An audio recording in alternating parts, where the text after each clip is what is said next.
जाने बोली कह दे कहू तो काली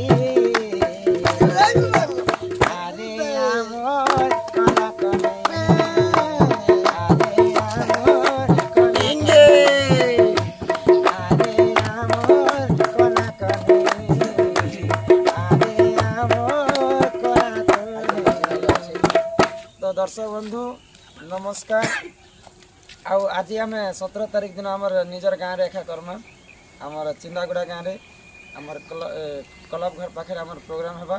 तो जिते भी खड़ियार अंचल दर्शक मैंने माँ बेंजर नृत्य के भल पाएसन समस्ते आसबे प्रोग्राम रा उपभोग करबे। जेन माने भी आमर चैनल मन के नुआ होकर आसीछन समस्ते सब्सक्राइब बोले करबे बोले जार फल कि आम केन दिन केन गाँ जाऊँ सब जानी पारमा। फिर थोड़े नमस्कार आउ शुभ विदाय समस्त।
Nagaro